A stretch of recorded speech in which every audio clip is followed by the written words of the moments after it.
it is totally not fit for purpose because I'll give you an example. Karachi is the top center of tea for our exports. Our trade attaché is based in Islamabad because that's where the embassy is. And therefore, they are cut out from the conversation and the work that they need to do in order to be part of that. Secondly, you cannot have a trade attaché that's a career Ministry of Trades person to basically do for you a lot of the tea-related work. And that's why I'm saying that in our new approach, we are basically saying that once we identify what the value chain is, once we identify the markets that we want to get into, once we identify how we are supposed to penetrate and profile the kind of a buyer, then we will work with the private sector to come up with a mechanism to have representation there. And that representation doesn't have to come from the civil service alone. It can be a combination of the organized farmers, the organized sellers, the factories, and so on and so forth. And Honorable Your Excellency, maybe the people writing the report should task State Department of Trade and the factories and the governors to, within 7 or 10 days, come up with a viable new trade representation service that's focused on the tea sector within our new markets. That is something that we'll be very willing to do very shortly. Another one is on the issue of focusing still on the African markets. It was mentioned that Lagos is about 20 to 30 million people. That's true. Kinshasa is also 20 million people. So what is the problem, and why are we not able to get in? Apart from the trade logistics is a major issue for us there. But one of the things that I've spoken to with independent packagers and so on and so forth is that we are able to work with them to do national branding, so that we have a nationally branded tea, which then allows the smaller producers to then be able to ride on that without actually doing all of that hard work. Your Excellency, we are doing a route to market strategy for the tea right now as a State Department for Trade. We set aside a little bit of money for that. And I think this is something which we can use the outcomes of this conference, and then as we develop that strategy, make sure that it responds to all the questions that are coming up. And we shall do that in close consultation with the governors and the other tea sector players. And just to say that trade logistics is not just affecting tea. In DRC, I was there about 3 weeks ago, a kilo of meat is going sometimes for over 1,000 shillings. And it's the Lebanese that have actually dominated this market. And it's really just a matter of how easy you're able to get your trade logistics into this market as you bring in other things. So those countries that are able to bring in very, very many things are able to basically get sort of that advantage. Another question was that we are not promoting consumption of tea locally enough. I agree. And also, I think one of the things that I've not had in this conference, which should really come out as part of the report, is tourism and consumption locally. We have a huge capacity for this. If you go to Mauritius, the biggest museum that is attended by most people is not even anything to do with the beach. It is an old sugar factory called Aventura du Sucre, which was basically converted into a museum that tells the story of Mauritius through a commodity of sugar. It tells you the story how the Dutch came in 300 years ago. It shows you the story of how that happened. Your Excellency, I see no reason why we shouldn't develop tourism products that are actually based on commodities like tea and that kind of a thing. And that can easily be done. And this is something that State Department of Trade will be very willing to work with us to do that. If you look at Limuru, for example, 40 minutes from Nairobi, look at all the conferences that are there. Yet we do not have sufficient tourism packages that can allow people to do some 2 hours there. So Your Excellency, as one of the outcomes from this report, I'd be happy for the State Department of Trade to be tasked to work with State Department for Tourism and other players so that we come up with a tea tourism package that can help us advance our tea internationally. Your Excellency, as I finish, I think there was the issue of Dogokundu. Yes, Dogokundu is there as a special economic zone with the export processing facilities, but these ones can be done anywhere in the country, and we strongly encourage tea growing areas to also approach the State Department for Investment Promotion, and we'll be very willing to work with you on this when we get specific proposals. If you want us to convene a breakfast whereby we can actually lay out having this conversation, this is also something that we are willing to do almost immediately.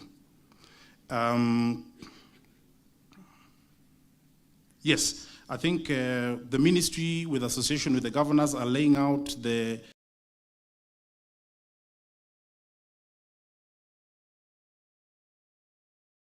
county aggregation and industrial parks assistance.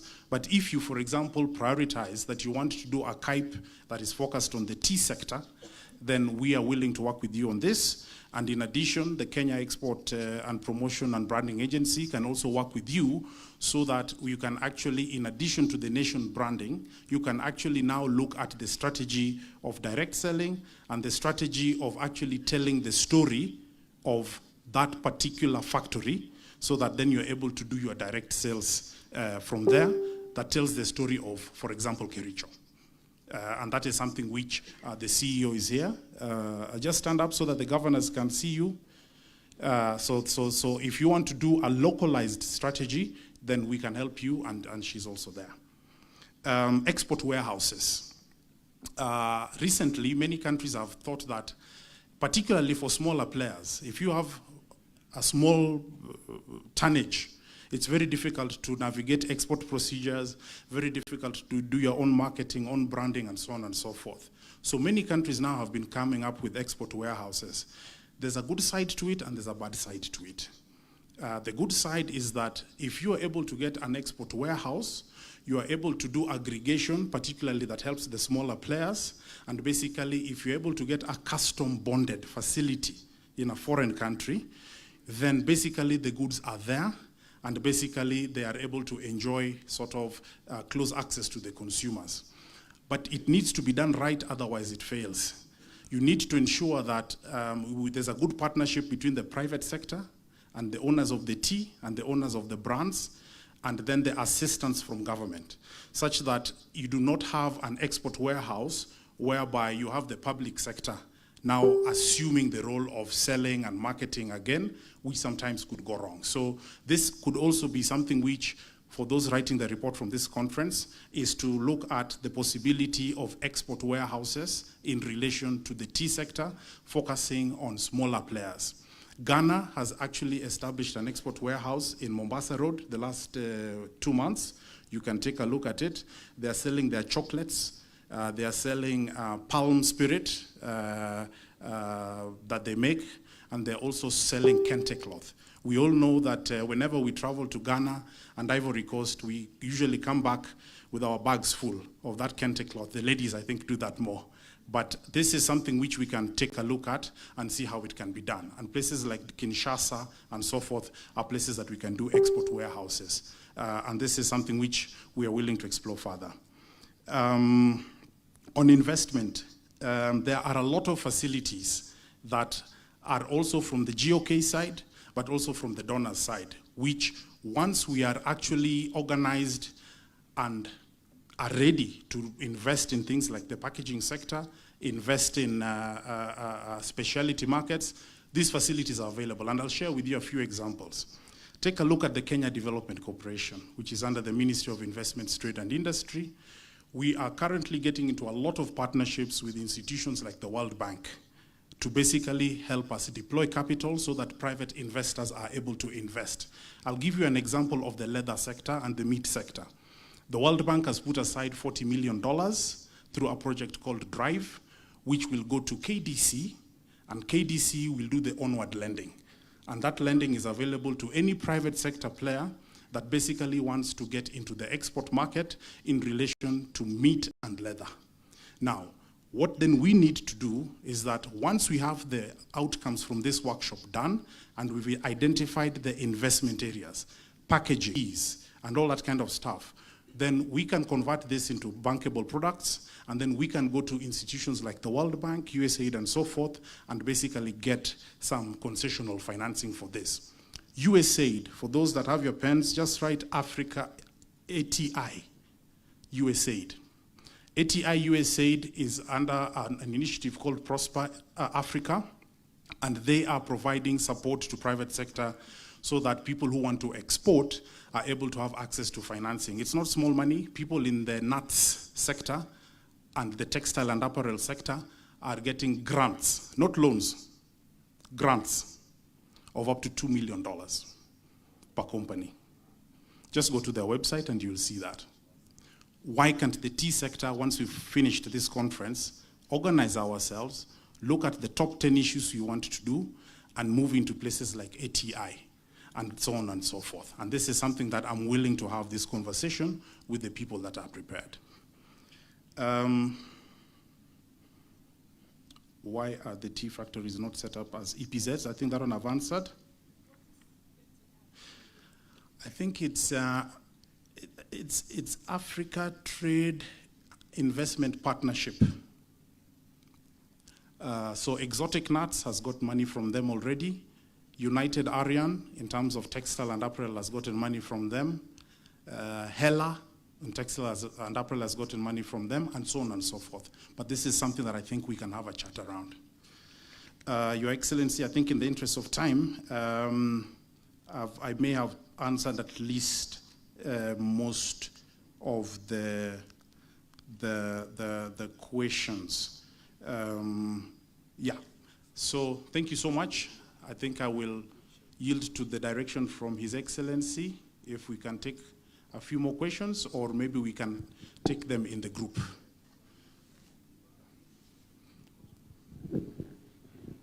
Sorry? Thank you. Common user facilities. Thank you very much, Your Excellency. My name is Paul Chirchir Tarimbo, MCA for Kapsoit.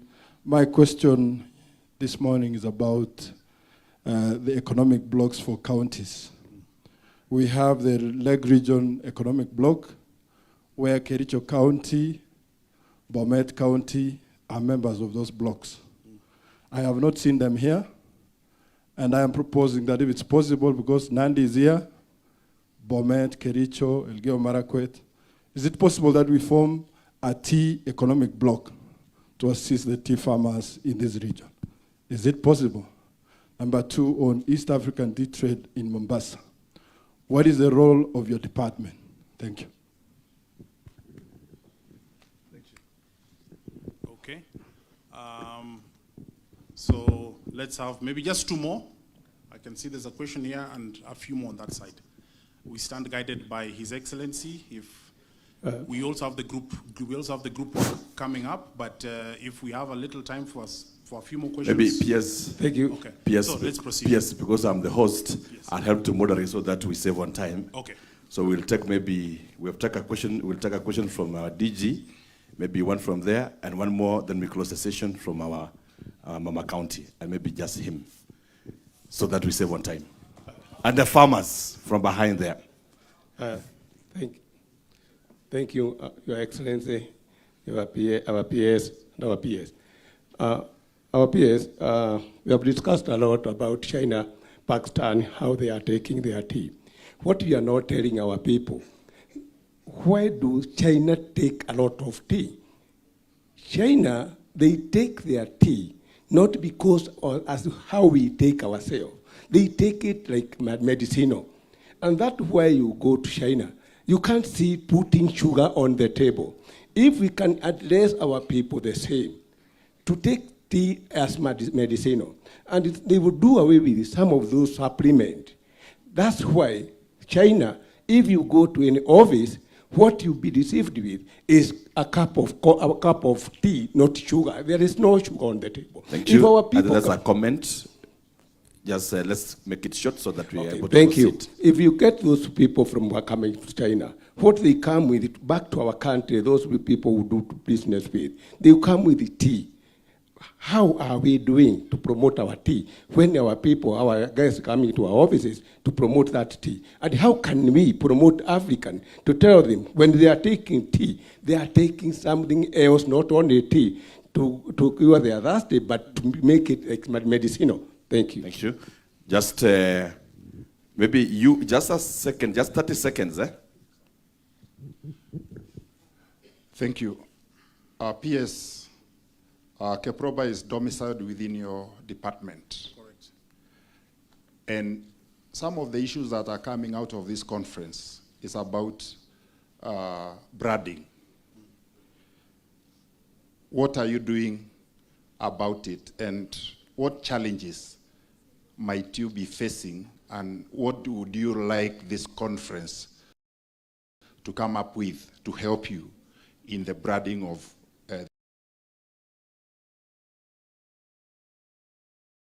Kenyan coffee out there? Thank you. Thank you. Oh, the Kenyan tea. Tea, sorry. I You think, know, I grow both coffee and tea. Let's come to county, then we'll pick from Fred, and then we'll go to the farmers. Okay, thank you, Your Excellency, and PS. And I stand here to ask about how we market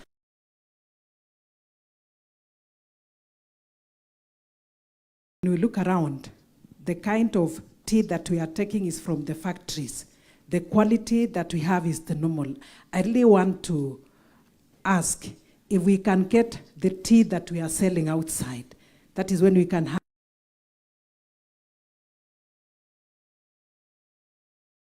quality. The one I know is just from within, from my factory, that is Chimamul. I don't know the others. And then number two, when we talk of Kenya Airways, something that can unite all the tea that we sell outside so that we have it as a brand. When we find our tea in another country, it still stands the same. Because now tea, wherever you will find it, you know this is the Kenyan tea. Thank you, Mama County. Here, Engineer Fred, and then we go straight to the farmers. No, waheshimiwa tumetosheka na waheshimiwa sasa. Tunataka tusike kwa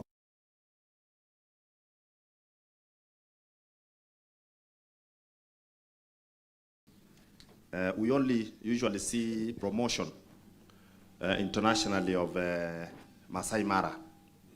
You bring tourists to Masai Mara, you show them the Simbas and the rest. You see, this is a crop which is very critical when it comes to our exchange or our foreign stabilization. Our dollar currently is at 140 shillings. Again, is the shilling. And yet, tea is one of the foreign exchange. What are the strategies that you as a ministry are putting in place? For example, I've never seen any international conference on tea. In so many people, and we sell the tea. The other thing is, we as a government, we seem to have abandoned what is very critical to our foreign exchange to cut on our behalf. You see, the government itself should be handling the tea because that is what gives us the money from outside. So I think when you saw the people who are doing the presentation yesterday, the cartel seems to be within that team because KTDA itself is like a cartel. So they are only interested with themselves. They are not interested with the country because our foreign money is actually, or the exchange rate keeps on going up. So I think we need to take tea as a crop that is very critical to our economy. Thank you. Thank you, sir. Please kindly, I haven't given you the mic. Tunataka tulia tu, I'll give you the chance. Wadozi wenyewe, the tea farmers were here, and we'll pick it from the back end there, then one from this row, and one from this row, 30 seconds each, and then we wrap up the session. And then Thank we'll you. My name is Professor Joseph Karanja Thiongo, Murang'a Caucus, and chairman of Gere Tea Factory. Mimi naona ya kwamba factories ni the big boys and big girls. Lakini kwa sisi, kwa nini hatusaidiwi ili kampuni iweze kuuza majani chai hapa Tanzania, hapa Uganda, Rwanda, kwa East Africa hata hiyo DRC, kwa sababu the Kenya shilling ndio USD ya area hii yetu ya pili. Mabanki yetu, Let's just, let's just make it one in the interest of time. Mabanki yetu yako Sudan na Congo na wapi, ma KCB, ma Equity. Kwa nini hamwezi mkatutengenezea a robust strategy ili kusaidiana na wao factories ama conglomeration kwa counties tuweze kufanya hiyo biashara, kwa sababu kama factories tunaweza kupeleka chai yetu huko. Asante. Thank you, Prof. From the far end, Thank you, Excellency. That will come with the lady here for gender. Yeah, after him. Yeah, proceed. Thank you, Excellency. My name is Anashingar again from Onunga Zone 5. My question, PS, you know, when we're talking about selling and marketing, tea, we are just talking about the consumer, the buyer in Karachi. When I go to Karachi, I don't want to expect to see Monunga teas in sachet, but I see sachet in Karachi, in Udu, in their names. Are we not able to reach to our buyers there? They can customize what they want. We do it in Kenya like outsourcing, so that we create jobs here and sell finished product to them. If it is caramel tea, if it's masala tea, if it's ginger tea, we package it for them here with their specs, the way my friend from IT said. It is possible. Thank you. The lady for gender. The lady here. The lady here. There's a lady here. Kindly pass the mic. Yes, herself for gender.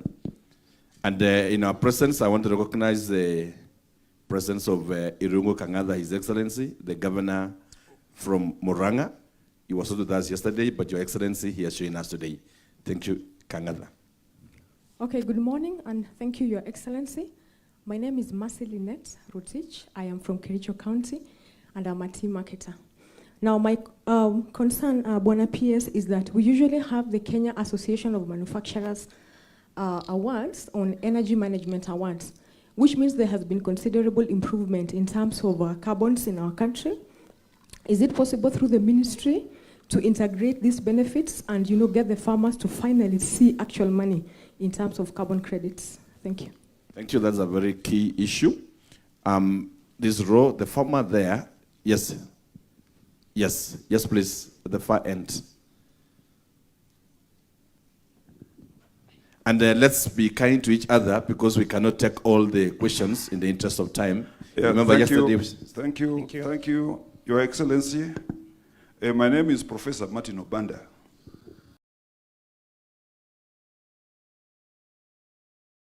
Matters.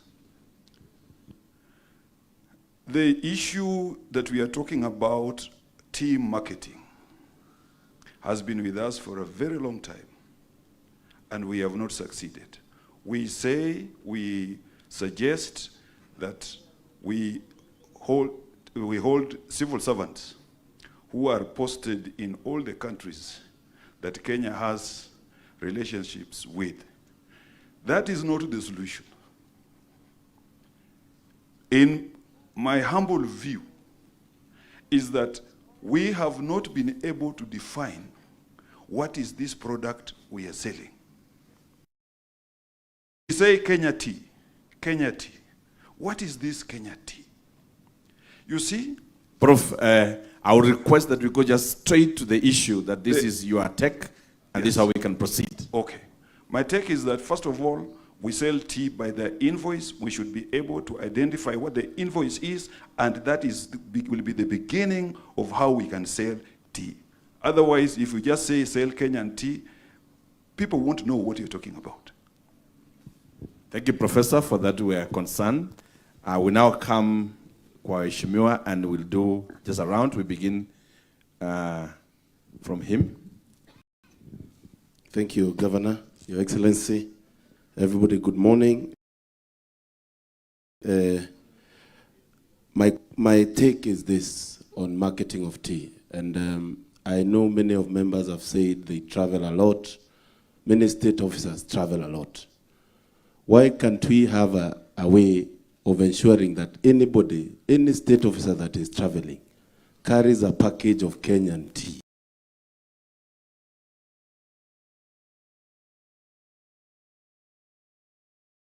The gift and everything that is our Kenyan tea, a name out there. Because it is true, we have failed on marketing and we have identified that it is marketing that is not happening out there.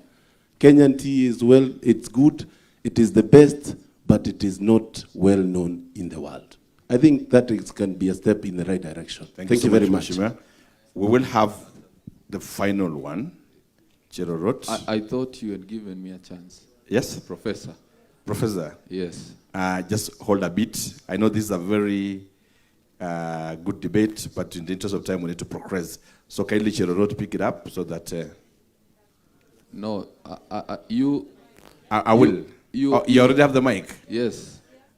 But you see, the controller is me, and I haven't given you a chance. Already indicated. But because you have the mic and you have a very unique something on your head, you can just proceed, sir.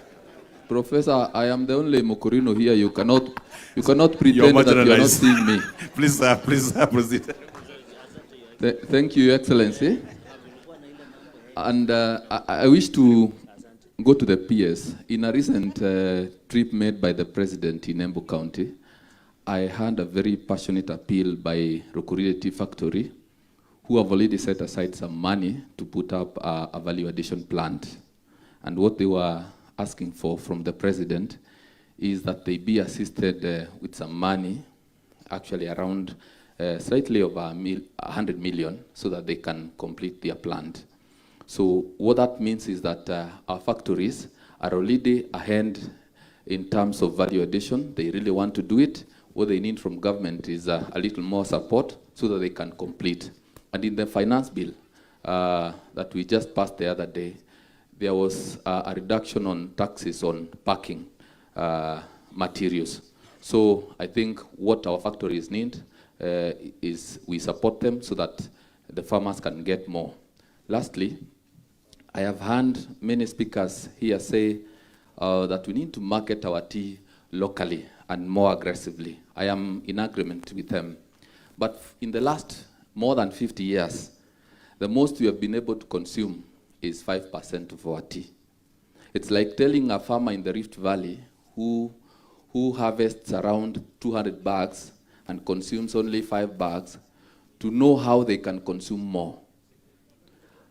I am thinking there lies a bigger and greater opportunity out there than locally. So the tea sector and the Ministry of the Ministry of Trade, the Ministry of Foreign Affairs should work harder in ensuring that we exploit the greater market, because there are those who don't produce tea but are consumers of tea. Thank you very much. Thank you so much. Let's come to Cherorot and then Governor Sang, and then we give the PS a chance to respond. Thank you so much, our moderator, Your Excellency Governor, Your Excellency Deputy President. This is an opportunity for us as Kenyans to make sure that we promote our tea. And thank you so much, Your Excellency, for considering Kericho to be one of the areas. About marketing of tea, we have to encourage domestic consumption. And the way to do it is to make sure that even in our offices in Kenya, we have to have brochures about tea, so that whenever people get into those offices, they see tea.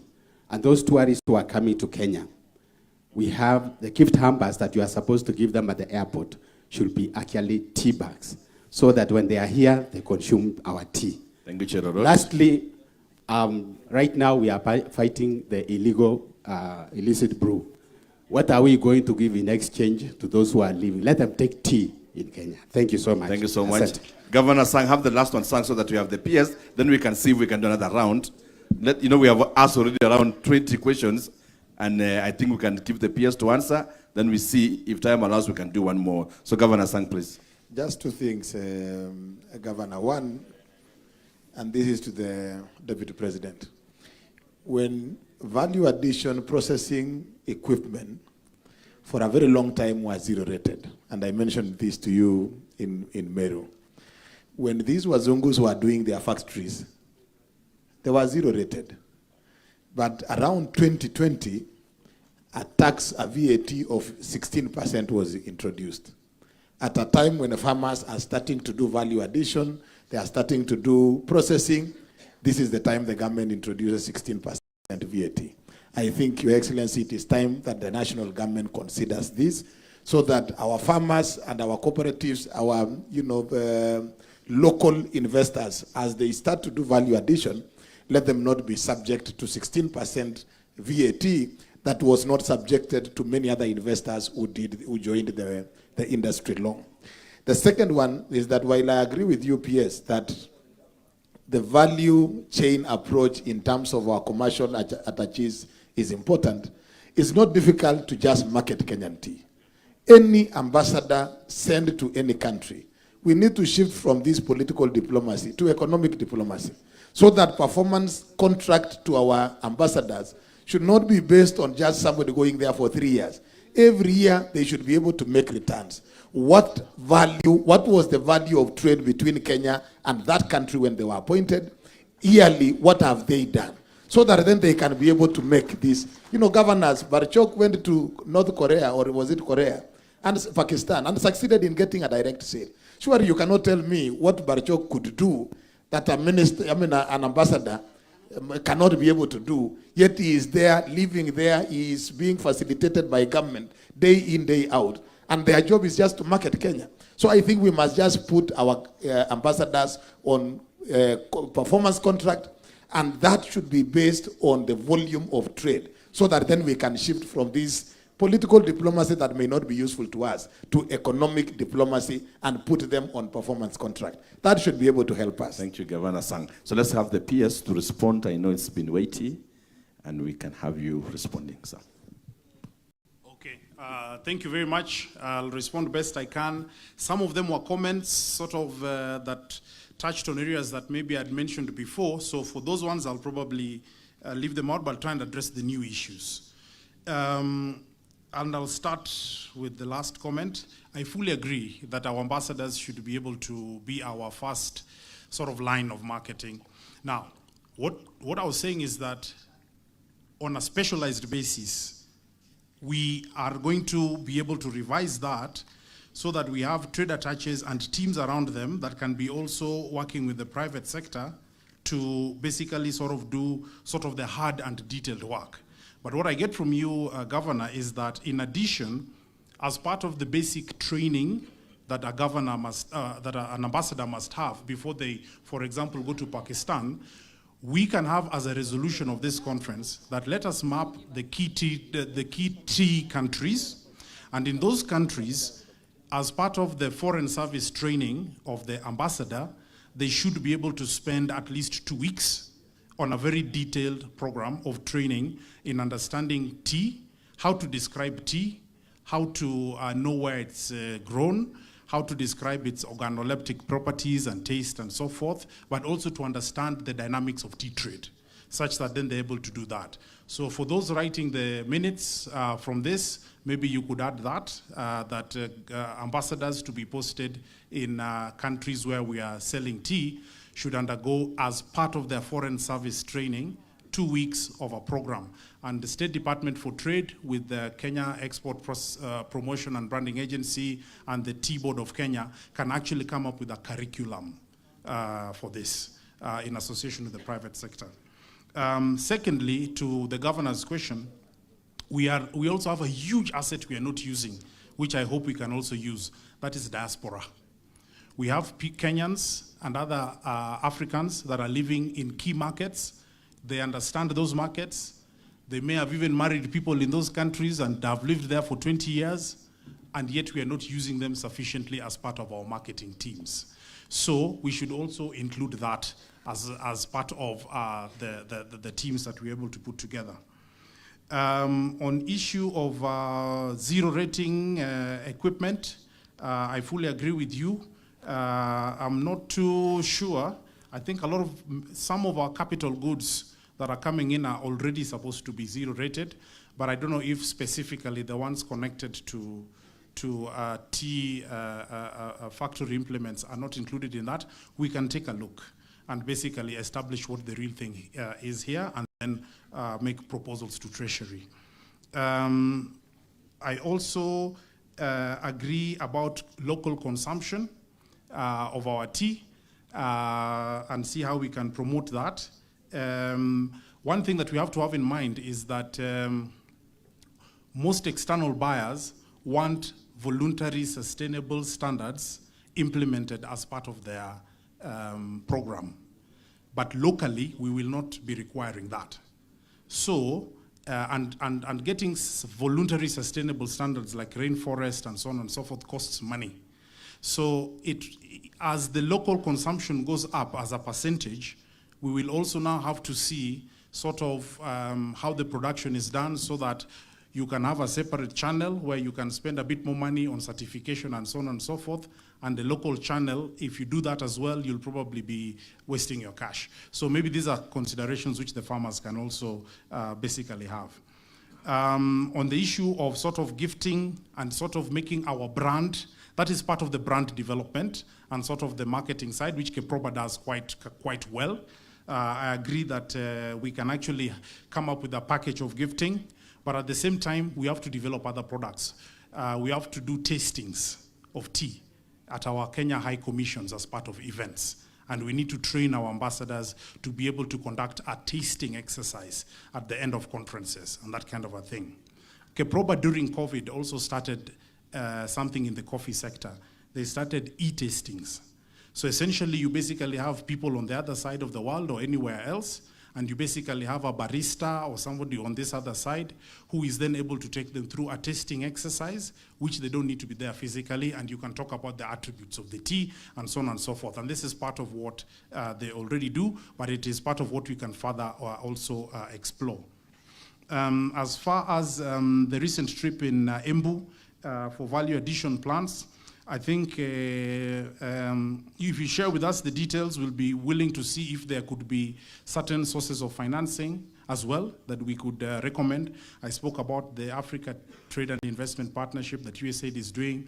We could see whether we could write a letter to Treasury to try and prioritize that in a supplementary and that kind of a thing. So if you just get in touch with me, I'll be very happy to sort of get further details on that. I think there was also the issue of when people travel, they should have a packet of tea and so forth. So I think this is the general question on how we maximize all available opportunities to basically build our brand abroad. So I will not go into each and every one of them, but to accept that as part of this conference, we should use all of those modalities. Professor Banda, I think you spoke about the civil servants training program. I think I've already covered that. One thing that I would add is this: the State Department of Trade, Keproba, and so on and so forth, we have already been doing this kind of work. I think what only happened in August last year is that we now have a fresh administration that is actually prioritizing our export development in a much more aggressive way. So we are already always engaging with the Treasury for more resources that can help us do this kind of work. We'll be able to do even much more. On carbon credits, I confess, I do know that some work is going on there, but it is not directly being handled by our department, but we know that there are private sector investors that are interested in this area, and if you get in touch with me, I could share more information in relation to this. I think the main issue there is the traceability that I think we need now to have as a resolution of this conference. The State Department Environment, MFA, and Trade can actually look into that and have it ready in another 7 days with some specific answers. Tea factories being ignored. I think we have agreed yesterday that the basic element for us to be able to get higher value is to specific factory, that specific community, the acidity level, the taste and other factors, and even the historical story about the people who live there. That's part of how you market tea as well, and any other commodity. So that one I fully agree with, and it is something which Keproba, for example, is able to work specifically with a tea factory to understand those factors and to have them on board. They will know, for example, what is the age of the person in the US that takes tea, whether it's a man or a woman, whether they own a home or they don't own a home, whether they take it in the evening or in the morning, or even things like when they buy tea, what else do they buy? Or if they buy tea, what did they not buy? We take our tea hot.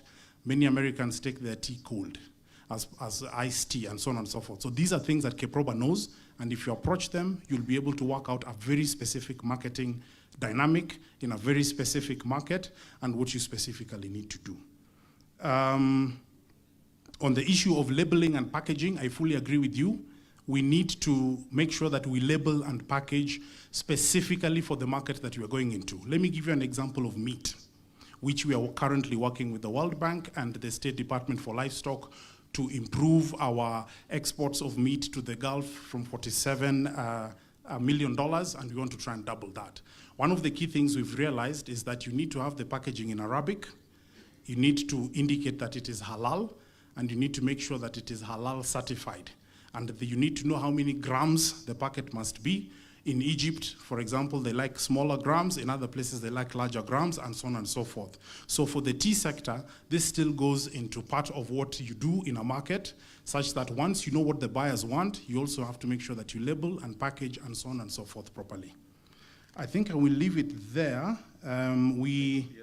We still haven't covered everything, but I think in the interest of time, Yeah. really I beg that we... Thank you. Just a bit. You can just hold a bit. We all agree that in the interest of time, we need to move this discussion, and the Ministry of Trade, led by Moses Kuria and under the direction of His Excellency, is doing a great job. So maybe just take a seat a bit. We want to listen to successful independent marketers that we have within ourselves here, and they have that touch of experience. With your permission, Your Excellency, permit me just to invite somebody called Collins, who is an independent producer, to share in just 2 minutes his experience, then we move forward. Collins, if you are in the session, Collins Chiruyat. Yeah, just in 2 minutes to share, because it's a lived experience, because he owns and then he markets himself, just to listen to him, and then we proceed.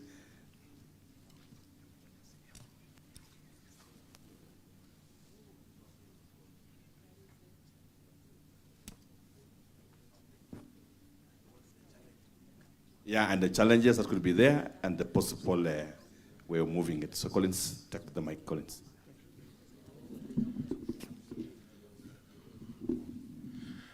Thank you, Governor. His Excellency the Deputy President, all protocols observed. I think I want to say thank you very much for this opportunity that I've been given. I was here yesterday discussing about processing of tea. I also want to highlight the fact that in my previous life, I've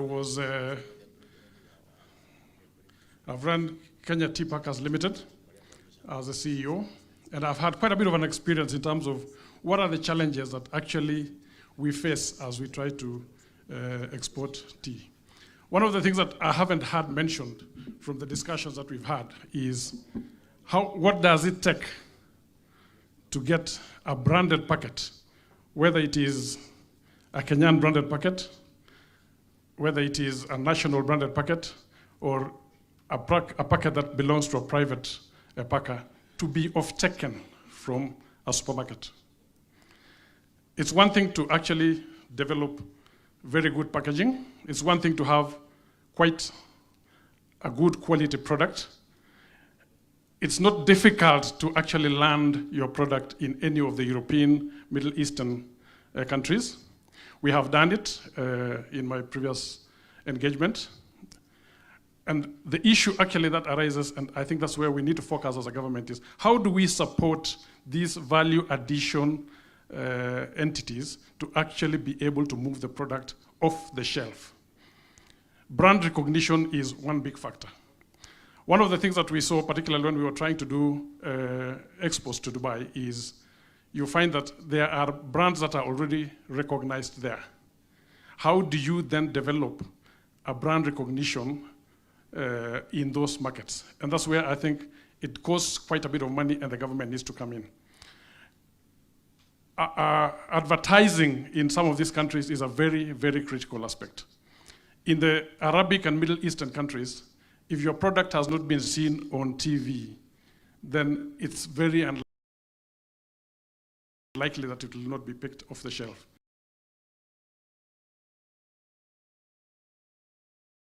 So I think we need to focus as a country on how do we then facilitate our packers that we're actually encouraging to be able to move that product off the shelf. Some of the contexts that we've looked at, like what happened to the Sri Lankan journey, the way they were able to develop in the early 70s was they had an export compensation. Now, the export compensation scheme would actually be able to give money to the packer so that it is going to be purely, and I agree with what the PS was saying, you can have a countries, and that is definitely something that can help, because you need to be able to land your product there, have it stored in a safe place, but it is us as a private sector who should actually facilitate the movement of the product off the warehouse. So it will be the responsibility of the private sector investors to actually do the marketing. But what I would like to urge the government is to facilitate. One is if we had, for instance, export promotion compensation, that would then be given to a packer who has actually delivered his product to that destination market. Then he uses that money to be able to market the product. It costs about 3 times for a slot of about 30 seconds what it had in one of the local TV stations, prime time before news. If you wanted to advertise your product for 30 seconds before news, it would cost you 3 million Kenya shillings for 30 days. If you wanted to do that in Dubai, it will cost you 9 million shillings. Believe me, none of our packers, even Ketepa, can afford that for a very long time.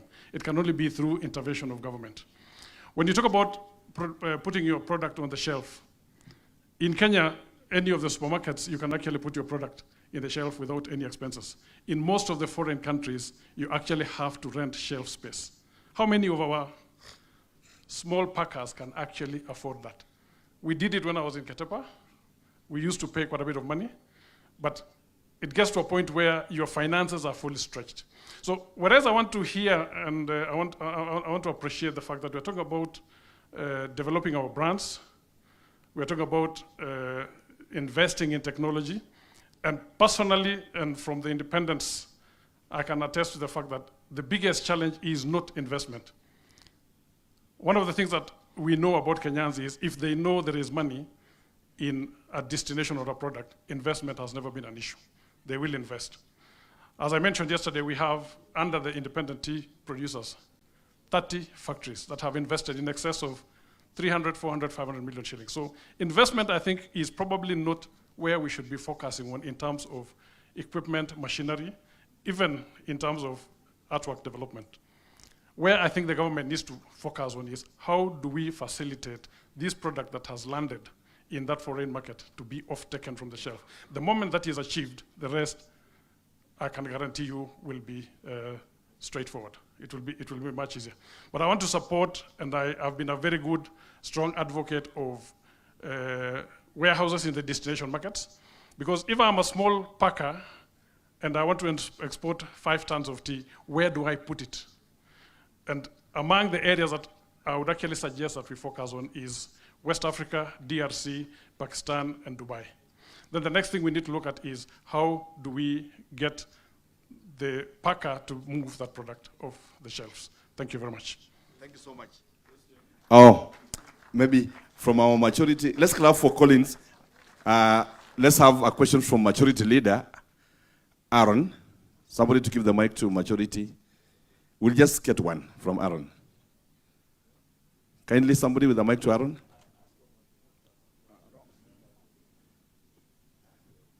Aaron, somebody get the mic quickly to Aaron because we are really pressed with time and this is the last day of the conference. Aaron, kindly. Just a question in 10 seconds. Collins, I wanted to find out, are there any of your members that are doing what you're saying and what has been their experience? Does it grow over the years or they've been forced to maybe keep it at a very low level? Thank you, Senator. Yes, there are some of our members that are already attempting in their own small way to actually value add. I want to also confirm here that we have worked with Kepropa and we have actually developed what is a sample of the national brand, okay, not national, but a brand that can actually be used for marketing under Kuresoi Tea Factory, and I think the CEO, Kepropa, can confirm here. We've actually moved through the processes of artwork development, back and forth between ourselves, Kepropa, the tea board, and the marketing department of Nairobi, to the point that we have actually developed a fully branded packet that is actually now in the market and is in production. We are looking at that as one way of probably meeting what has been suggested here in terms of what brand do we have available in our foreign, in our ambassadorial offices in foreign countries. So that is one step that we have done. We have also moved to export some of those teas to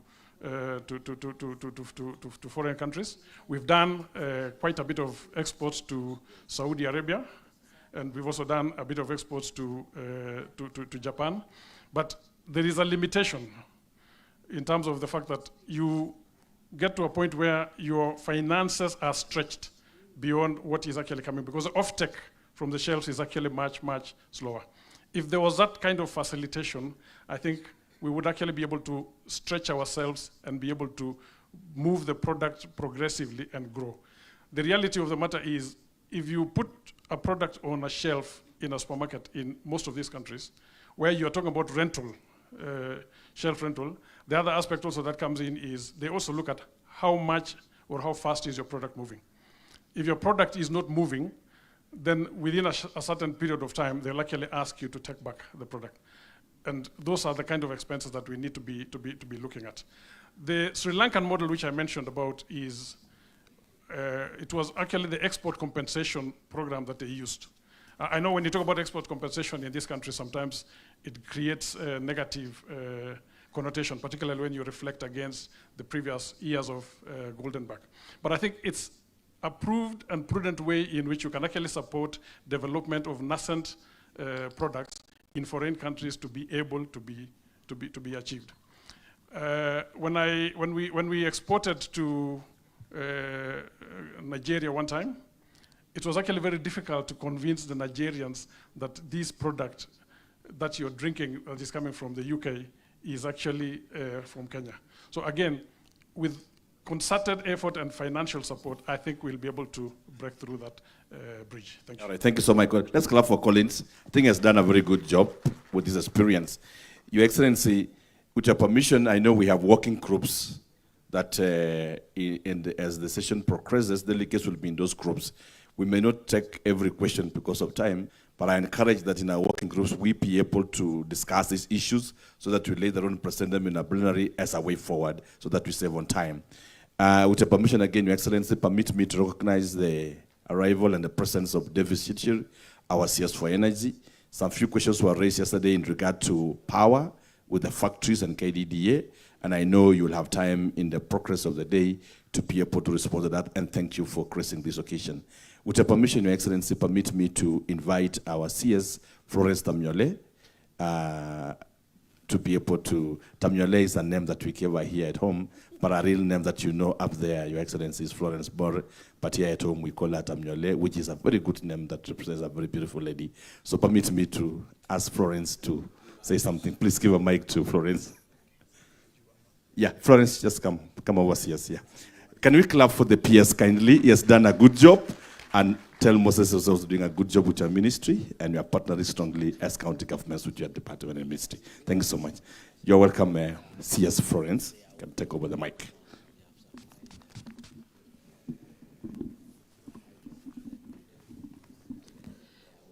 Thank you, Your Excellency. Honorable Rigathi Gachagua, the Deputy President of the Republic of Kenya, participants in this conference, good morning. I'm delighted, I'm happy that this conference has been held here in Kericho, and two, that we are able to have this conference. I'm born and bred in this county, been educated from the tea money. I'm a tea farmer. I have plucked. I've taken to the factory. It has been weighed and paid. The last time we smiled and going to the bank to pick the tea bonus was 20 years ago. Since then, we don't get paid for that tea. A tea plant can be plucked for 50 years. That tells you the kind of poverty that we have in the tea regions. However much we talk about the tea, the biggest animal is the marketing of tea. Private owners of tea factories, the marketers, saw the gap and ran away with it. The small-scale farmers were left on their own.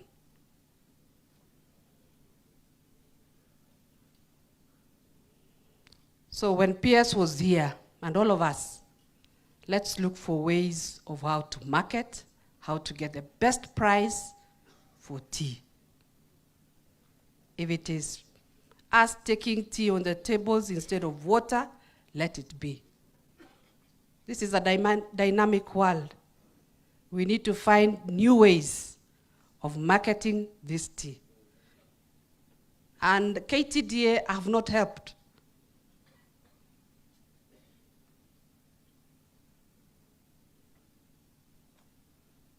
So if we have this conference, kindly, let's make a difference in the Kenyan farmers and get the best price for tea.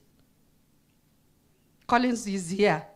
I saw you work at Ketepa. You left your job at Ketepa because you saw the gap. You're doing very well as an independent producer. Kindly give us that advice, give us that help, also for the farmer, the small-scale farmer, to benefit from what you are also benefiting from. So going forward, I look forward for the resolutions that will come out of this conference so that we get the best price for the tea. Talks have been given. I had Chairman Labour Karemba say in the finance bill there was a reduction in the packaging material, which is true. We need to add value to the tea. We need to package here and sell, because even in the market, we may not be having the best tea, but just because it is written Kenyan tea and packaged, what is packaged in those packets are dust. It is not the real Kenyan tea. So we also have the rogue packagers who package the wrong tea and sell. So Your Excellency, I know we have great ideas from these people who are here, these participants that are here, and we look forward for the best price for tea. Once and for all, we sort out the mess that is in the tea industry. Thank you very much. Thank you so much. Let's clap for CS, our CS Florence. Thank you so much, CS, for your comments. With your permission, Your Excellency, and having indulged with you, it is your feeling that CS deficit here, and I think at this point we are all delegates. The delegates here, deficit here, CS, can come and respond to the questions that were raised by the factories yesterday on matters of electricity and where we can move forward. So, Karibu CS deficit here, who is now a tea delegate here. Karibu sana, CS.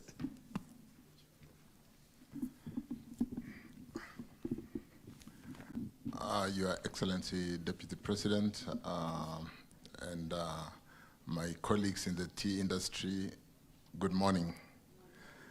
Your Excellency, I just came in this morning from Dubai. I should have been here yesterday because this is not only my great home county, because Bomet and Kericho used to be one county, but more importantly, I'm a tea producer, and I run the energy sector, and energy is a big challenge in the tea production. not just in manufacturing, but of tea, but in the cost of doing business in our country. And so we continue working to ensure that we need to bring down the cost of energy. Your Excellency, in the energy sector, or rather in the tea production, we really manage cost of production, and I'm sure our colleagues in the House will know that we do cost allocation for every kilo of tea, how much goes to labor, how much goes to electricity, how much goes to wood fuel, how much goes to insurance. So we do cost allocation, and in that cost allocation, Your Excellency and members in the industry, I think the cost today is about 60 to 70 shillings to produce 1 kilogram of made tea, CTC, which is basically the fermented. I know the cost of production in the specialty tea is much higher. So for that cost of 60 to 70 shillings to make 1 kilogram of made tea, forget about the cost of green leaf. The cost of power is between 15 to 20 shillings, which is 30%. 30% of a kilogram of tea that we send to market, 30% is the cost of energy. So we need to work to reduce the cost of energy, like I said, not just in tea, but to make our entire economy more competitive. And so we'll continue to work together to ensure that we bring this cost of down. I know this is why KTDA, in its divestiture programs, and I know that has been discussed at length, running the various units of KTDA, you have KTDA power production. And one area of concern I know is we have licenses that are not performing today. You've taken debt on farmers' equity to generate power. And I've been sitting there and just making some references. I do know that today, Imenti Tea Factory is producing power and putting to the grid. Gura Tea, KTDA Tea Factory is producing power, Your Excellency, and putting to the grid. Kigira Hydro, which is also a KTDA, is producing and putting to the grid at certain signed power purchase agreement of 6.9 for, or 7.4 for Imenti, 9.8 for Gura, and 12.3 cents US for Kigira. The question that arose, Your Excellency, is why do Kenya Power buy at this cost, very low pricing, and yet when we buy from the grid, we are buying at an average of 20 cents US? It defeats the whole thing, and we need to understand the frameworks. But today, Your Excellency, under the Energy Act 2018 and the regulations that will be publishing soon, which will allow us to do net metering, we will be able to allow KTDA more of the energy as captive power. You use your own captive power, and what is excess, you feed to the grid, and you'll be able to take the power from the grid when you need excess power or when you need more power. And then so we'll be publishing those regulations in a short while, maybe in the next 40 days. Equally, we are publishing regulations on wheeling. Wheeling is where you can produce power in Imenti and push it to one of the factories in Kericho through the transmission network. That basically means you can produce, you can pay for transport, Kericho, at about 1 cent US. Those regulations are coming out also in the next 45 days. So you can transport your power to market, wherever there is market, and sell it to your relationship market, which could be easily KTDA, and be able to bring down the cost of doing business in the tea industry and address the challenge that we all face. I'm a player in this sector, and 20%, 30% production cost of 1 kilogram of tea is very high. Your Excellency, all these costs accrue and they are subtracted, and by the time we are paying the farmer, we've done our arithmetic. We don't lose as producers. We basically do our arithmetic, ile kidogo inabaki tunapea farmer. How do we ensure that we have enough for the farmer by reducing on the cost of electricity, reducing on the cost of wood fuel. I know wood fuel may have been talked about, but let me add, because I'm a tea producer, Your Excellency. To be licensed as a tea producer for 600 acres of a catchment, 600 acres of tea catchment, you need about 200 acres of, is it 30%? You need 200 acres of plantation of eucalyptus. With the degazettement of the forest, would like to find a way of really getting into the resolutions of this meeting that when we sell government commercial forest, we don't sell to middlemen who then sell to the tea producers and as an individual. If we give some of this government tea forest, commercial tea forest, to tea factories, that will find a way, that benefit will find a way in the cost allocation to benefit the farmer. So, colleagues, let's argue our case to make sure that as we degazette some of these commercial forests which are mature and which need to be commercialized economically, we really need to seek first priority, particularly for the eucalyptus forest, and so that when we build the cost of production in firewood, which currently runs at about 8, 9, maybe 12 shillings per kilogram of made tea, we can bring it down to 5 shillings per kilogram of made tea and take the benefit down to the farmer. That will go a long way in helping us really address the challenge of making sure that more of the benefit, the cost saving, goes to the farmer. So, but let me also say as follows, that I do know that KTDA, who really a majority of members sitting in this house, have built other power generation plants.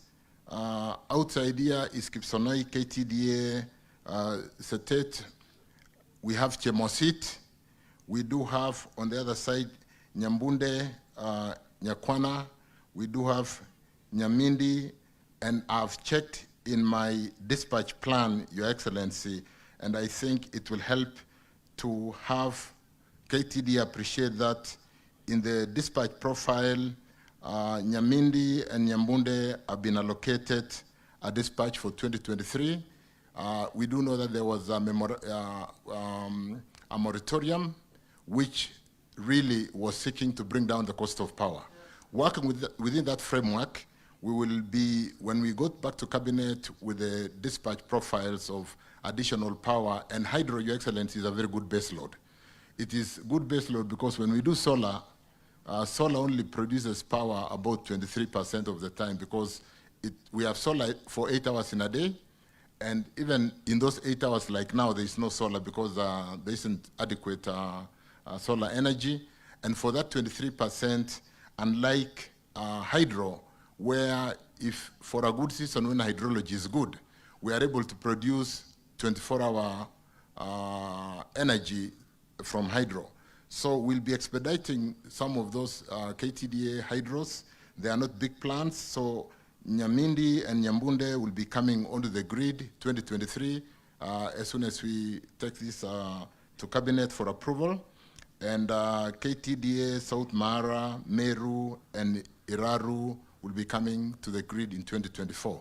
I do know from the equity placement of the farmers against the debt that you have taken to the banks, or from the banks rather, it is challenging for KTDA today under that moratorium not to be dispatching this power which has been fully generated and which you cannot sell to the grid, yet it is holding farmers' money in equity. So we'll work closely. I don't know why KTDA management have not been to my office, Your Excellency, to talk to these issues.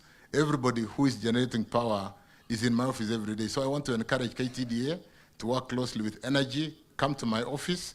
Let's work together and see whether we can dispatch Kipsonoche, Mosit, and the others that I've mentioned in 2023 and 2024, so that we can reduce the cost of energy in the production. As regarding payments for those who are producing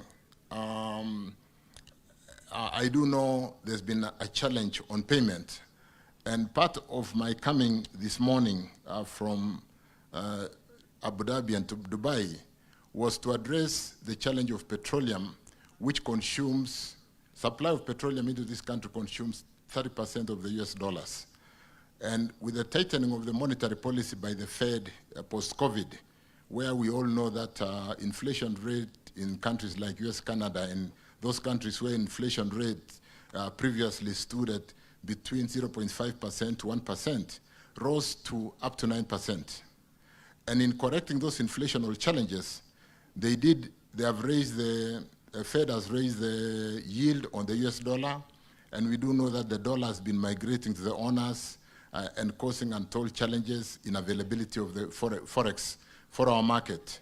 Petroleum alone consumes 30% of the forex, and it caused so much pressure on the shilling, and we saw a depreciation of about 3% on the shilling every month, which is really a big challenge. Of course, Your Excellency, for this tea industry, depreciation on the dollar has been something because we earn in US dollar.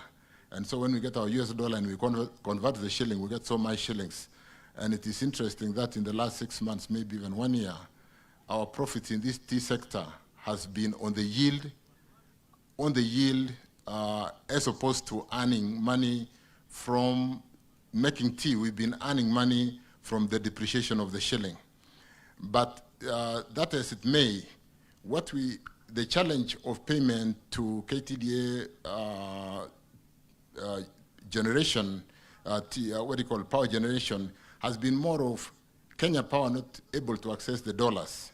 In fact, I do know that in the last 1 month, Kenya Power has been trying to access $130 million US so as to pay KenGen as a generator, so as to pay KTDA as generator.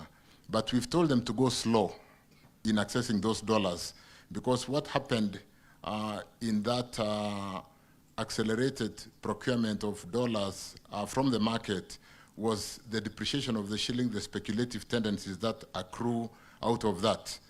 But I want to assure KTDA generations that as soon as we are able to access the dollar, and that should be in a short while, because the interbank has been reestablished with this G2G petroleum supply, we will be able to get the dollars and be able to offset those debts for generation of power by KTDA factories. Your Excellency, we are working very closely to see why do we have to be running a dollar economy within Kenya. Kenya Power, unfortunately, collects Kenya shillings for the power that they sell as an off-taker on behalf of the generators. But we have to buy dollars and pay ourselves in Kenya on the dollar. I remember under the Africa Trade, when the president talked to Djibouti conference, asking, why do we have to trade within Africa using the US dollar? And so you bring it home. Why are we trading amongst ourselves within Kenya on US dollar? If KTDA, Your Excellency, were able to take the shilling at the prevailing exchange rate, I bet we could be able to pay KTDA tomorrow on the shilling for an exchange rate of about 138, 140. We could be able to pay KTDA immediately. We could be able to pay KenGen immediately. But unfortunately, some of the development funds, the equity and debt was denominated on the dollar. And unless that money was required for servicing the O&M requirements of the company, it becomes a challenge for them to pick the shilling, because they need the dollar to be able to service the dollar loan.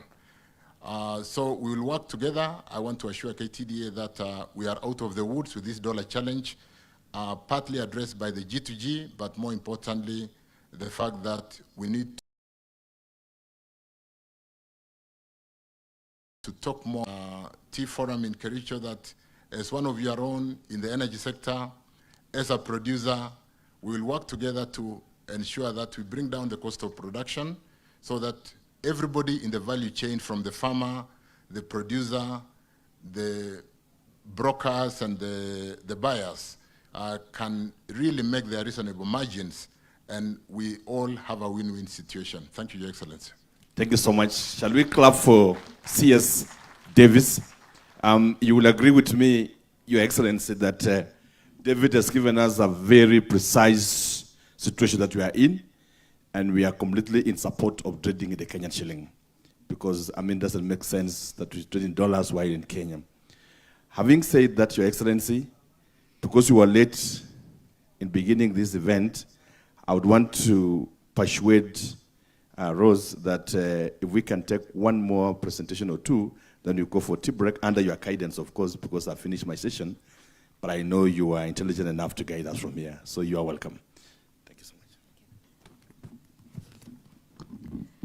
Thank you, Excellency Governor, Your Excellency, sir.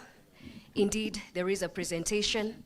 The presentation by PS Trade from the State Department of Trade was a two-part. Your Excellency, sir, we did get the input from the cabinet. We are most delighted to hear from our CS Energy and Petroleum, Davis Churchill, for that input, which is a very pivotal point in production, sir. And of course, appreciate the remarks from our CS Labor, Madam Florence Bore. Sir, Your Excellency, sir, with that, I wish to invite Mr. Peter Kimanga, who will be wrapping up our conference in terms of presentations at least. He's the Director of Gold Crown Beverages. Your Excellency, sir, this is towards the question of value addition. Picture this. It has been said we have the state-of-the-art product. None of the other players in the industry even come close. But at the end of the day, we really are not getting the best from what we have as a crop. Now, therefore, there are people who are trying to do something about it. Let's hear it from Peter Kimanga on what that is. Karibu sana.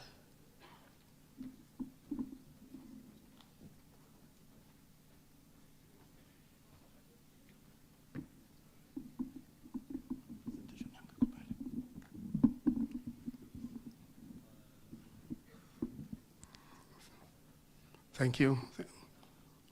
Chief Guest, Deputy President, all protocols observed.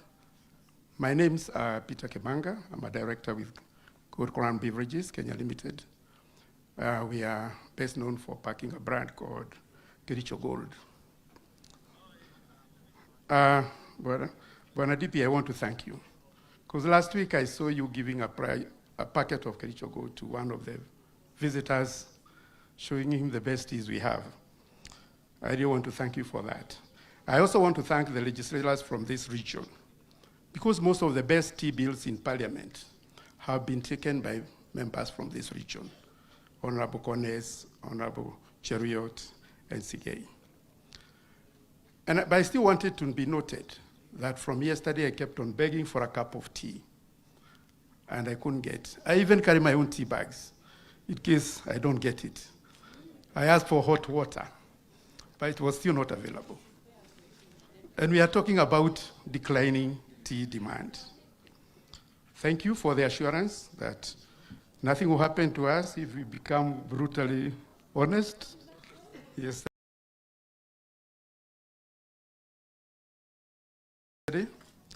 Because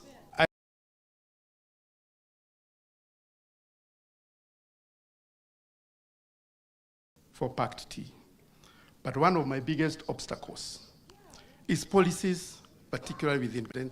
If you want to pack tea for export, as a packer, the first thing you have to pay is 16% VAT upfront, which you can claim upon exporting that tea.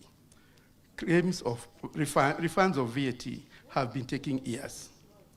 An average container of 20 feet costs about 5 million. 16% of that is 80,000, which you have to lock for several months before it comes back. It is working capital which we have borrowed.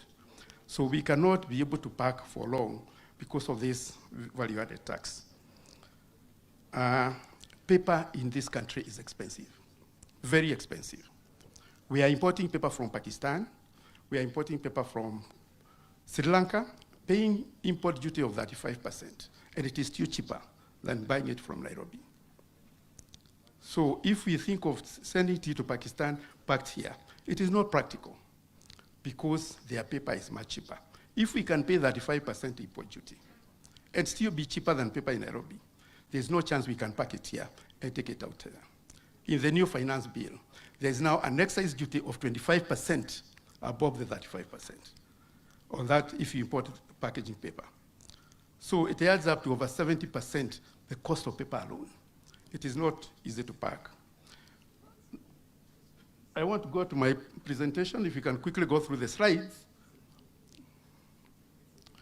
I want to demonstrate that is the global tea production. Kenya, we produce 8%. 92% of the global tea is produced outside.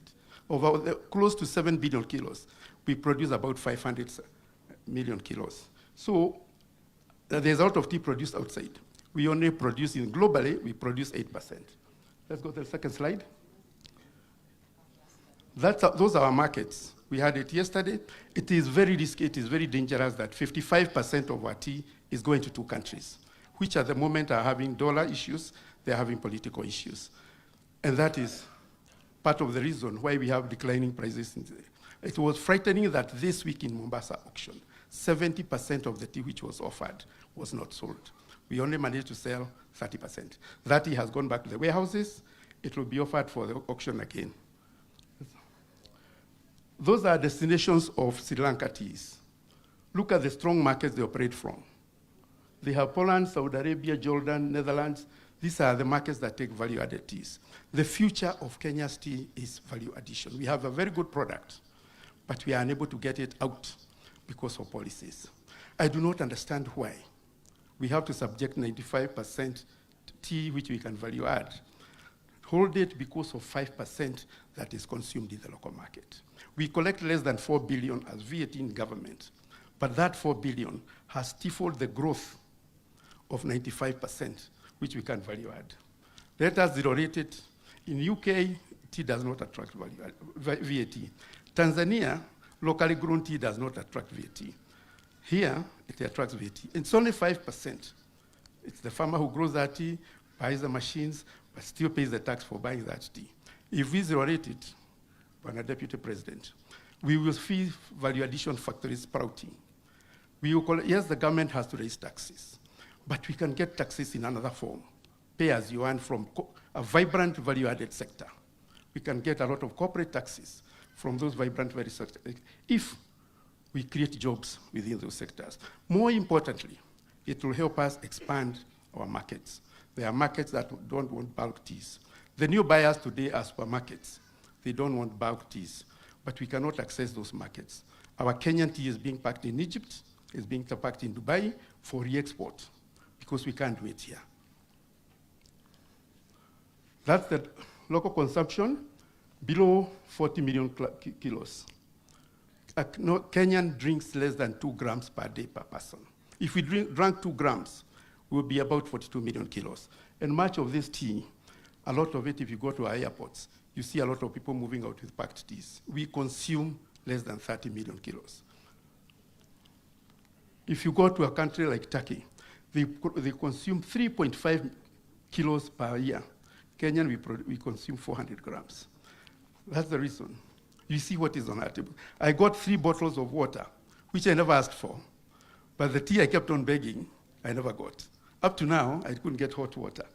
And we are talking about value adding or sorting out the demand issues. What you make, tea is habit forming. If you teach somebody to take tea, they'll keep on asking for it. If you come to my office, and some of you have, we never give tea. We never give water. You ask for water when you are leaving. But we keep on giving you different types of tea, green, white, orthodox, until you say yes to one. But we never give water. Water is kept outside, tea is kept inside. Here is the reverse. In Kericho, I couldn't get a cup of tea. Consumer changing habits. Today we are talking of premiumization. Improve the quality of your tea. I'm happy there's a lady who talked about bonus 20 years ago. In 2009, when there was global drought, tea prices shot through the roof. And the IGG group of FAO warned producers not to react to the good prices because they were temporary, and instead focus on premiumizing their teas and expanding markets. Only India told the farmers, please don't react.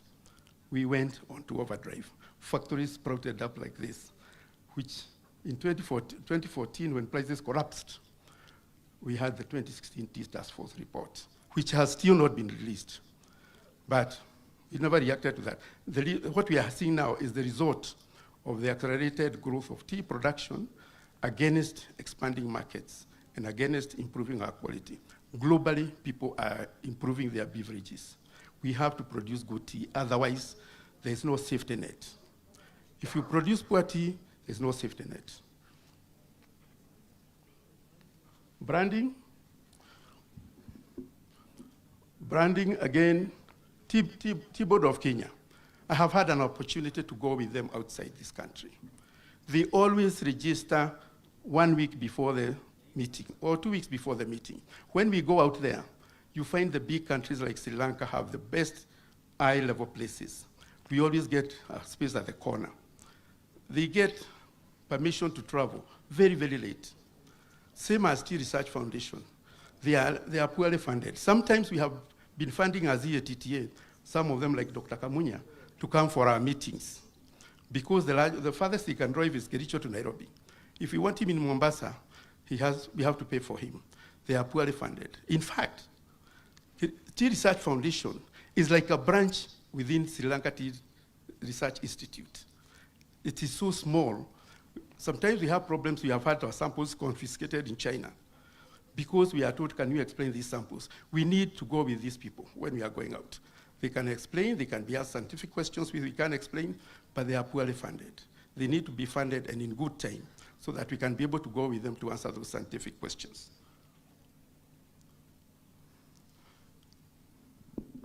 Bwana Deputy President, this is a new way of packaging. The young group want fashionable teas. Teas that we call them functional teas. Teas blended with something else. They are blended with lemon. They are blended with chamomile. They are blended with hibiscus, different varieties of teas. This is a new way of branding. But the way we are branding our products, the way we are branding our products. Can you go to the second slide? Our Deputy President, this is tea from the most expensive factory. With due respect to Honorable Mathenge, this is Gaduthi tea. I saw Bwana Kirundi here. That is Kiru on the right. This is how we are packaging our tea. This packet will never stand a chance in a European supermarket. Yet, it is the most expensive tea in Kenya, Gaduthi Tea Factory. That's how we are packaging.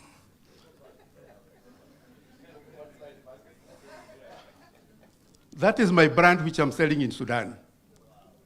Kericho Gold. That rating of Kericho Gold, it is done in Arabic because I want to access that market. We are selling that brand in Sudan. We have to package, we have to make brands that can compete competitively in price and paper out there. These are some of our brands. The top brand, Bwana Deputy President, we are partnering with Kenya Wildlife Trust. For every sale we make of that tea, we are donating some little money to Kenya Wildlife Trust for creating a fence where there is human-wildlife conflict. Of course, the others are different varieties. You have green tea with mint, green tea with all lemon, green tea with orange. So anybody can get a packet of tea he can drink. This is a gift pack we sell in the duty-free shops, which has 8 different flavors. It's one of the hot sellers. This is also another rank-share brand. But a Deputy President, because I saw you gave out a packet of my brand, I came with a special token for you. Ndio uendelee hivyo hivyo. So that you can be able to help us market our tea. We are very excited when we see people giving out tea because it markets our tea. When the President of the US came here, Barack Obama, I was told before he gives a speech, he must take a cup of tea. I desperately tried to get to State House to donate some tea, but I couldn't get through. Now we got the challenges. Like I said, packers have to pay VAT upfront. If you just zero-rate this tax, allow packers to buy tea from the factories. Packers cannot buy tea from the zero-rated auction. They can only buy from buyers or buy from the factories. But they must pay 16% upfront. The finance bill has said it will be zero rated, but with permission of the Commissioner General of KRA. How many times will we get an approval and I'm buying tea every day? And when will those approvals come back?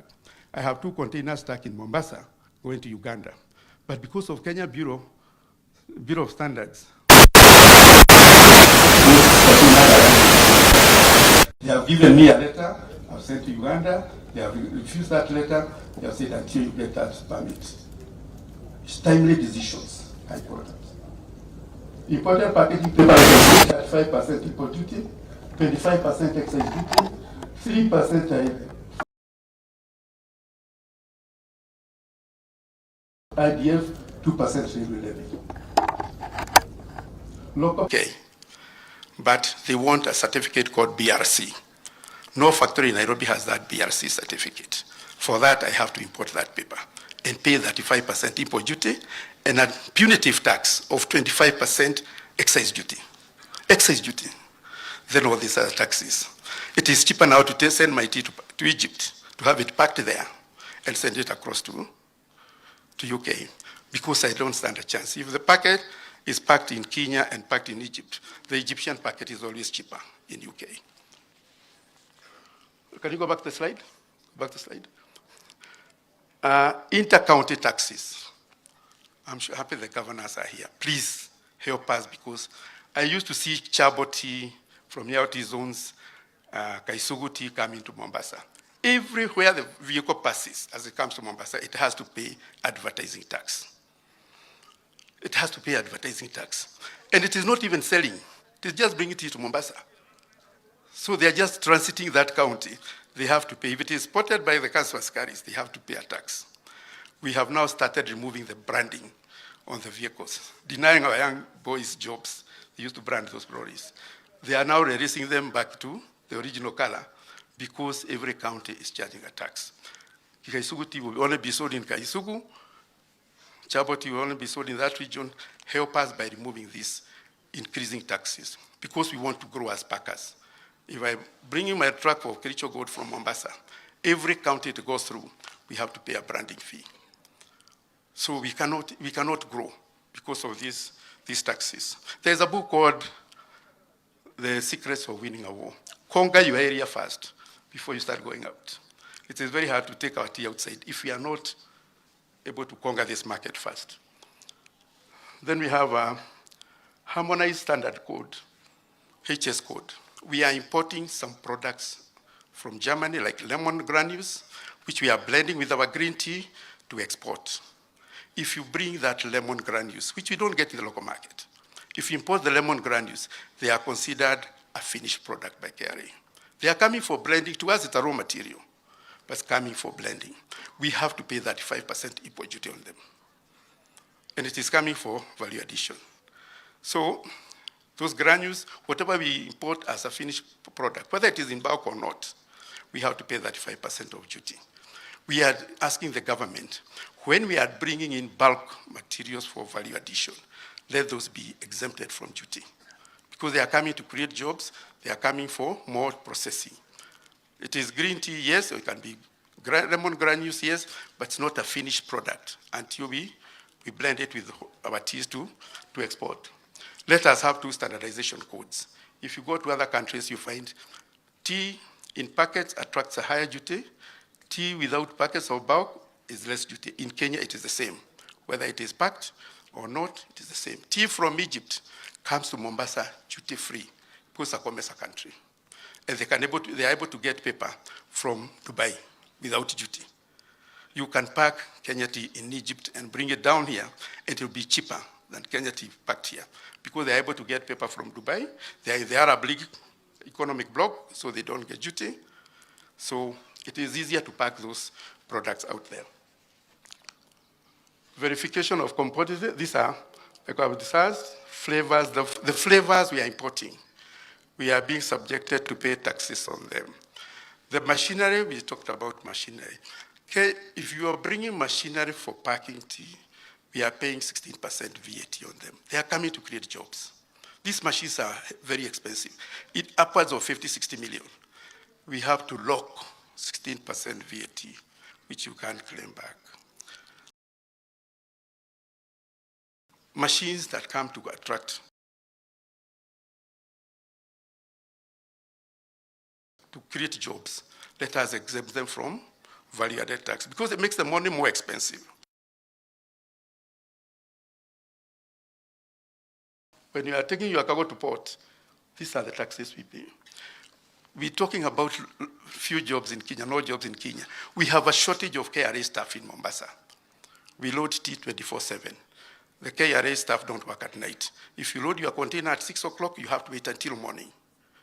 And sometimes you have more shipments coming. We are having container shutouts because we cannot ship goods in time. It's not 24-hour thing. We need to have more officers working at the port. We need to make our port 24/7 because tea is being shipped out 24/7. The Tea Act, somebody talked about EPZ. The Tea Act contradicts EPZ. The Tea Act 2020 talks about any import of anything coming to the EPZ, we have to apply for pre-verification of conformity. The EPZ Act on the other side says all import regulated.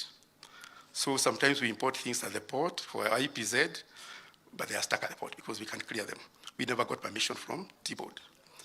EPZ is considered an offshore company. It should not be subjected to local tariffs, but some of them are now. If we have to import some teas, different teas from places like Sri Lanka, there are some special teas we have to import to blend with ours. If we try to bring those teas, we have to seek permission from T-Board.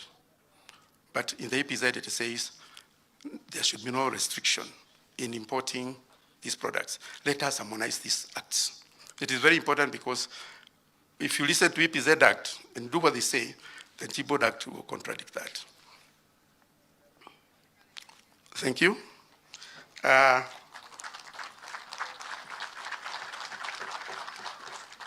Let me say, the potential for value addition is very high, but we need a conversation, number one, with the packaging manufacturers in Nairobi.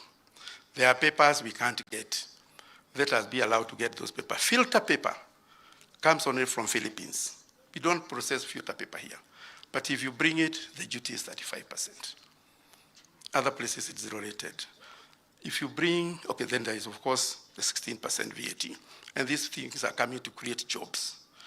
If we want to value add, we need to have a discussion with the paper manufacturers to bring the cost of paper slightly lower. We also need some guidance, particularly when we are going out. Let us have the ambassadors telling us where the trade fairs are, because we want to participate. Let us, Tea Research Foundation, let us fund them, because we are having our teas destroyed when they get to China. Because when they get there, they realize there is something which was there, which was never picked up here. Let us have Tea Research Foundation properly funded. Thank you very much. I wish to present this gift at your free time, Your Excellency. Thank you very much. If you address us those problems, value addition will triple in this country. Thank you.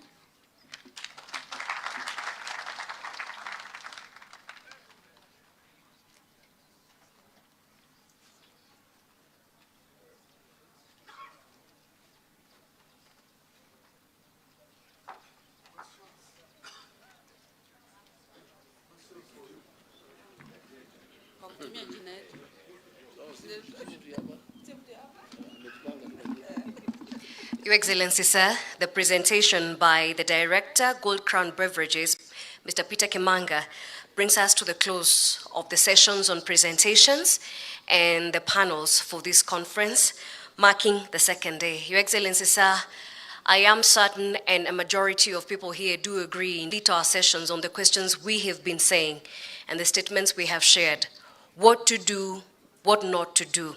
There, the presentation on value addition and some of the improvements that we seek. Your Excellency, sir, at this juncture, I will you as you give us direction and as we look forward to the breakout sessions. Your Excellency, sir.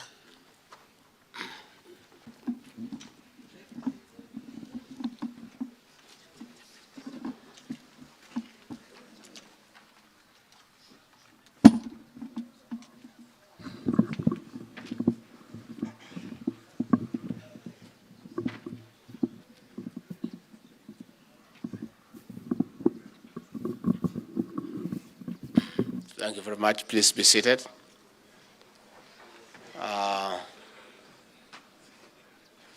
Once more, I wish to express my very deep appreciation of the commitment of all the delegates to this very useful conference to sort out matters in the coffee subsector.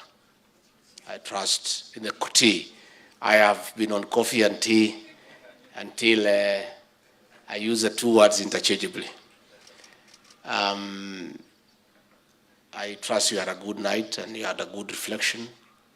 Ourselves, we were here for a TV interview to try to tell the people what we had discussed yesterday.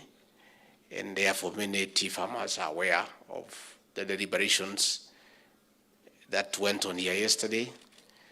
The interviewers were asking for the interventions, and I told them to wait. Those interventions will be arrived at today. So we want to break into the small groups so that when we come back, we can now, on the recommendations of this conference, get back to Nairobi. We'll get a small team to actualize them. What requires legal reforms will be done. What requires administrative action will be done, and what needs policy will take it to cabinet. I think the Minister for Energy, you are most welcome, has been very clear. And I think what he has given is one of the gains of this conference, that within 40 days there will be regulations to allow and sell the rest. Again, that is a very good gain for this conference. And the way the CS for Energy has asked KTDA, please don't just sit and complain. Go to these government offices and push table. It has not placed itself there. Somebody has done some work to put it on top of the table. So if you are not getting your way in the energy sector and you just sit in the factory and then you keep on complaining, things will not move. Our CSs have clear instructions to the president to open the doors to everybody. So please call on the CS for Energy and find out where is the snag. What do we need to do to unlock so that we make progress? You know, and the way the CS Florence has also said, those of you who used to be with us, the small holder growers, and you have found greener pastures elsewhere, come and give us the experience, share with us, and we are willing. So I think even the small group that will ask the independent producers to enhance our thinking. How do we do things differently? Because KTDA is operating like government. You know, in government, there's a lot of inefficiency and bureaucracy and very wasteful spending. It's what the president is trying to fight in government, but it's not easy. You know, in government, Waziri, you know, everybody just thinks about per diem. You know, we have a big fight in my office when I'm trying to change that thing. You know, when people hear that I'm going to Kericho, you find a list of 90 people to accompany me. You know, and some are just seated in the office. And these things have been happening. People are in Nairobi and they are being paid for travel. You know, and I took interest myself as deputy president to ask who am I traveling with. And therefore quite a number of people are not very happy with me. And as I said last night, some of us, we have a woman who loves us. We don't need to be loved by anybody, really. We just need to do, what needs to be done so that the people of Kenya can be happy with us. If the general population can show us love, that is enough. So we have, KTDA will have to have a conversation. Because these people who have become independent producers, who are working with you, and they have brought down the cost of production, and they are making profit. And again, we'll have to discuss, if what the CS has said will be done, we'll have to discuss that the saving on the cost of power must go directly to the farmer. Because from what I've been told last night, anytime you make profit, you make sure you develop a new project to absorb the new profit instead of taking it to the farmer. Yeah? And commissions and all that. So what we are KTDA tutakuwa na mazungumzo and frank discussion. It cannot be that way. It will not happen. Once we agree with CS Energy and we see what we are saving, we must agree that that benefit must go to the farmer. And you cannot use it to pay the farmer what you have been paying and you start a new project. Again, all those projects that you start now, our constitution says anything that affects the stakeholders, there must be public participation. You cannot just sit in Nairobi and start a subsidiary without talking to the farmers. You cannot just sit in Nairobi and start a new project that is costing billions without talking to the owners of that money. That is the way these things will be done. I know you will not be very happy with us. Again, we don't need you to love us, we have somebody to love us. So, tutafanya hiyo mpaka tukubaliane, because it cannot be. It cannot be. We were looking at statistics last night. You know, people, Wakenya wamechanuka sana. On my phone, because I've never changed my phone, wamenitumia details on the travel of directors of KTDA. Somebody has traveled 36 times in 2 years out of the country. Yeah? On farmers' money. You know, on farmers' money. You know? So, madirectors wa KTDA tutakuwa na mazungumzo, na mimi nataka tuongee vizuri na urafiki. Hatutaki tukaze, hakuna haja. We'll have to agree. We'll have to agree. We'll have to agree that we must sort out KTDA, na tutakuwa na mazungumzo tukubaliane. Arising what we have been told by farmers. Waja ile lizungumzo hapa. Ile imekuja sasa kwa simu, iko maneno. Na raia ni wazuri. They were following this in live. Wanasema ile maneno yenyewe haijasemwa. Sasa maneno niyo hii. And I've done some bit of cross checking. Tutapatia watu yetu ya National Intelligence Service watuchekie kama ni fitina. Then once we establish si fitina, tutaita nyinyi tumwambie maneno ndio hii. You make a decision, tubadilishe, tuwetebe pamoja. None of us has any witch hunt. We don't wish anybody bad. We don't wish to have anybody in problems. What we want is we agree. We open a new chapter, tuweke mkulima mbele. If the farmer is the main person, we'll agree on what to do. Lakini mukisema ni nyinyi muko mbele, hapana. Hapo tutakuwa na matatizo. Because I can tell you, the government has decided the farmer must get money. It doesn't matter ile method tutatumia. There must be a way how this money must get to the farmer. Na mutakubali tu wale mlikuwa mnakula hapo katikati, mpunguze ile mlikuwa mnakula, mkule kidogo, and there's nothing wrong. Because that is the way it will be.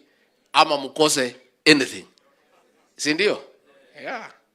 Najua huyu Senator Cheriot alikuwa anasema wakati ya campaign ya kwamba lazima kila mtu akuje kwa meza ya kukula, na akikatazwa ateremushe meza, kila mtu akuje chini, kila mtu akose. So we don't want to go to that route. Now as a government we have the mechanism kutoa wewe peke yako, wengine waendelee. So let us get the direction on the small groups. I don't know, Rose, you can guide us what time we reconvene. Dio hizo groups ifanye kazi, na mimi naomba tu tafadhali, the same way you have shown commitment, show equal commitment to those groups, because that is where the real thing is, the recommendations. After all this traveling from wherever you came from to stay kwa hii baridi ya Kericho, if we don't come up with the real recommendations, this conference will not have been meaningful. So let us, hata mawaziri mkae kwa hizo group where you think you can add value. Sasa watu ya Gadhudhi, wana mnaniangusha na mimi ni mtu ya nyumbani. Sasa hiyo branding yenu iko chini sana. Iko chini. Yeah? My friend from Kericho Gold, you go and bring me enough tea. Every day I receive ambassadors, all kinds of people from all over the world, because there is a function the president gave me to coordinate partners, the donors. I'm the one who coordinates them. They come to me where they have issues. So I have ambassadors every day. I have investors every day. So wewe uniletee nikumaketie, tutakubaliana commission ile utanipatia. Hakuna shida, I'll market for you kwa sababu mimi pia ni mfanyabiashara. Na hiyo I'll earn something honestly. So wewe kuja tukae, uniletee majani ya kutosha, uweke hapo. Sasa kazi yangu ni kupeana. Hata hiyo unasema hujaona rais, panga hiyo majani nitakupeleka, upatie hiyo majani na yeye akuwa akipeana. Anybody who brands well will market for you, provided it is Kenyan. Lakini hiyo ya Gathudhi hiyo, that one we cannot. Hiyo hata kama nyinyi watu ya nyumbani, sasa mutatuweka chini. So, I think we have had a good conference. Rose, can you come and guide us on exactly what you want us to do?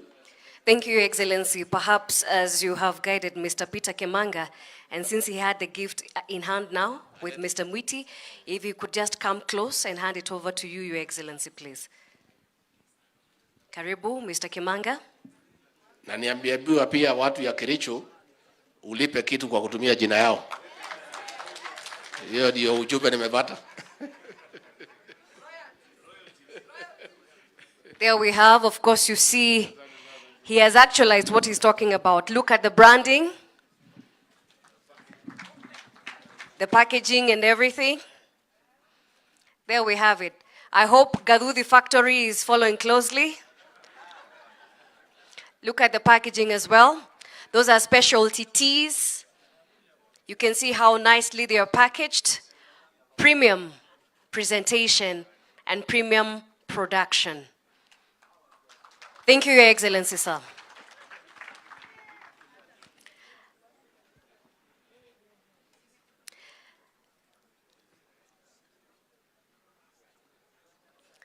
Thank you, sir. May we all be seated.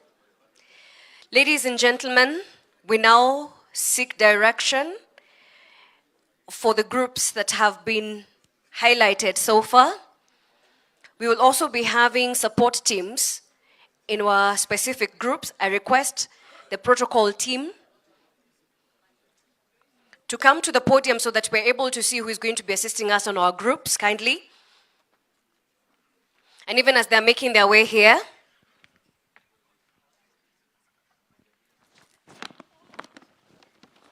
we have misplaced items. One is by a delegate, Brian Ngwiri. Kindly collect your card. And we also have Dan Kanyegon, who has misplaced his identification card ID. Your Excellency, sir, I wish also to recognize the presence of Nandi Senator Samson Cherargei. Karibu Mheshimiwa, thank you for your presence, sir. Here is the protocol team. The reason they are at our stage or on our stage is so that we identify the people who will be guiding us. Our first group is the production level. This is thematic area 1. We will be meeting behind the tent. Remember, we said for the rest of the delegation, we're going to pick the areas that are of interest to us. So production, right behind the tent, is where we're going to be meeting. The protocol officers are Mr. Wilfred Katana and Ms. Jacqueline Zhao. They will be assisting us. We'll also have the secretary to help us with the printing. Next, we have the processing level. This is going to be held right inside here in the hall on the right side. We're going to have Mr. Geoffrey Kamau and Ms.